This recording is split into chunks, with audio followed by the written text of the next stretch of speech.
Hello guys, റബ world എന്ന YouTube ചാനലിലേക്ക് എല്ലാവർക്കും സ്വാഗതം. അപ്പം ഞാനിന്ന് ഒരു ചക്കപ്രഥമൻ്റെ റെസിപ്പിയുമായിട്ടാണ് വന്നിട്ടുള്ളത്. അപ്പോൾ ചക്കക്കാലൊക്കെ അല്ലേ, അപ്പോൾ എല്ലാവരും ഒന്ന് ട്രൈ ചെയ്ത് നോക്കണം. അപ്പോൾ എങ്ങനെ തയ്യാറാക്കാൻ നോക്കാം. ഞാനിവിടെ നല്ലോണം പഴുത്തൊരു ചക്ക കുരു കളഞ്ഞതിൻ്റെ കുരു കളഞ്ഞെടുത്തിട്ടുണ്ട്. അത് ഞാൻ കുക്കറിലിട്ടിട്ട് കൊടുക്കുന്നുണ്ട്. അതിലോട്ട് കുറച്ച് വെള്ളം ഉപ്പിട്ടിട്ട് നന്നായിട്ട് വേവിച്ചെടുക്കാം.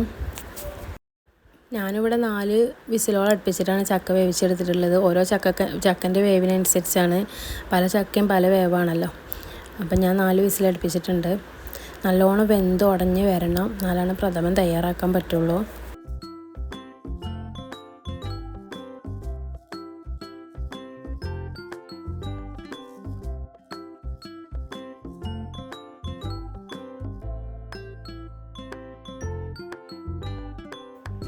ചക്ക നല്ലോണം വെന്ത് വന്നിട്ടുണ്ട്. നമുക്ക് തവി കൊണ്ട് ഒന്നും കൂടി നന്നായിട്ട് ചക്ക ഉടച്ചെടുക്കാം.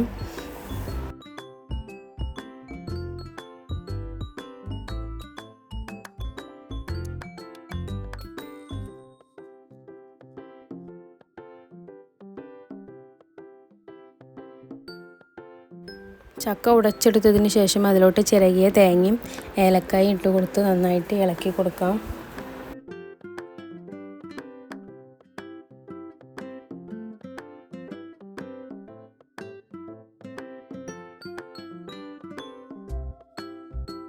അതിനുശേഷം കുറച്ച് അരിപ്പൊടി ഒരു പാത്രത്തിലെടുത്തിട്ട് അതിലോട്ട് വെള്ളമൊഴിച്ച് കലക്കിയെടുത്ത് ലൂസായിട്ട് കലക്കിയെടുക്കുക. അത് നമ്മൾ ചക്കയുടെ മിക്സിലോട്ട് ഒഴിച്ച് കൊടുക്കാം.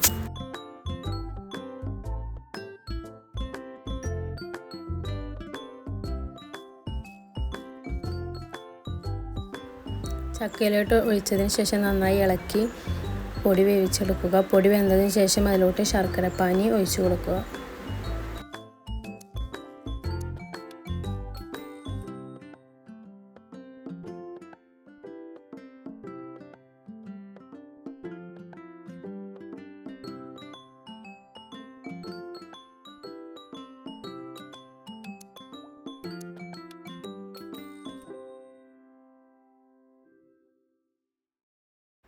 ഞാനിവിടെ കുറച്ച് ശർക്കരപ്പാനി തന്നെ ഒഴിച്ചു കൊടുക്കുന്നുള്ളൂ. ചക്ക നല്ല മധുരമുള്ള കാരണം, അപ്പോൾ അതിനനുസരിച്ച് എല്ലാവരും ഒഴിച്ച് കൊടുത്താൽ മതി.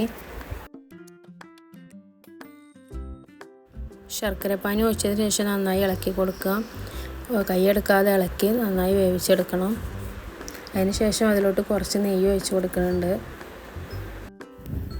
അപ്പോൾ ചക്ക കുറുകി വരാൻ തുടങ്ങിയിട്ടുണ്ട്. നല്ലോണം കുറുകി വന്ന് കട്ടിയാണെന്നുണ്ടെന്നുണ്ടെങ്കിൽ കുറച്ച് ചൂടുള്ള വെള്ളം ഒഴിച്ച് ഒന്ന് ലൂസാക്കി കൊടുത്താൽ മതി.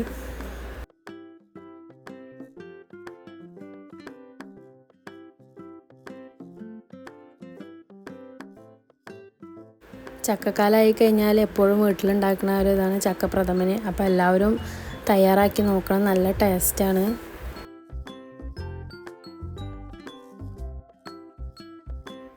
അപ്പോൾ ചക്കപ്രഥമൻ ഇവിടെ തയ്യാറായിട്ടുണ്ട്. അപ്പോൾ ചക്കക്കാലത്തൊക്കെ ഉണ്ടാക്കാൻ പറ്റിയ നല്ലൊരു റെസിപ്പിയാണ്, നല്ല ടേസ്റ്റാണ്. അപ്പോൾ എല്ലാവരും ഒന്ന് ട്രൈ ചെയ്ത് നോക്കണം. സിമ്പിൾ റെസിപ്പിയാണ്. വീഡിയോ ഇഷ്ടമായാൽ ലൈക്ക് ചെയ്യണം, സബ്സ്ക്രൈബ് ചെയ്യണം, ഷെയർ ചെയ്യണം.